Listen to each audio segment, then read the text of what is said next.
পশ্চিমবাংলার বুকেই বিখ্যাত হয়েছিলেন গায়ক নোবেল। মইনুল আহসান নোবেলকে গ্রেপ্তার করেছে ডেমরা থানা পুলিশ।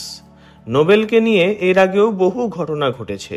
তাঁর বিয়ে এবং মদ্যপ অবস্থায় কনসার্ট কিংবা আরও নানান কারণে বহুবার তিনি শিরোনামে এসেছেন। এই নোবেলকেই এবারও গ্রেপ্তার করা হয়েছে অপহরণ এবং ধর্ষণ মামলায়। থানার ভারপ্রাপ্ত কর্মকর্তা সংবাদ মাধ্যমে বলেন, গতকাল জাতীয় জরুরি পরিষেবা নম্বর থেকে ফোন পেয়ে ডেমরার সারুলিয়ার আমতলায় নোবেলের বাড়ি থেকেই এক নারীকে উদ্ধার করা হয়। পরবর্তীতে সেই মহিলা রাতেই থানায় মামলা করেন নোবেলের বিরুদ্ধে এবং তারপর রাত 2টো নাগাদ নোবেলকে স্টাফ কোয়ার্টার এলাকা থেকে গ্রেপ্তার করা হয়। নোবেল সারেগামা পাতে অংশ নিয়েছিলেন।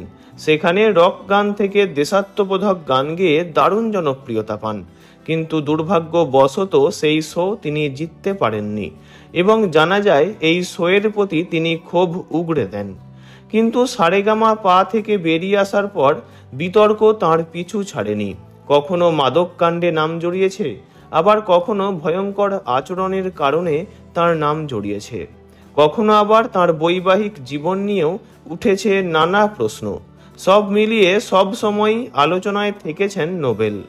গত বছর মাদক নিরাময় কেন্দ্র থেকে তিনি বেরিয়ে আসেন। নোবেলকে একদম অন্যরকম লাগছিল। পুলিশ সূত্রে খবর, গত নভেম্বরে ইডেন কলেজের এক ছাত্রীকে দেখা করার কথা বলে ঘরে ডেকে আনেন নোবেল, এমনকি তাকে বিয়ে করার প্রলোভনও দেখান।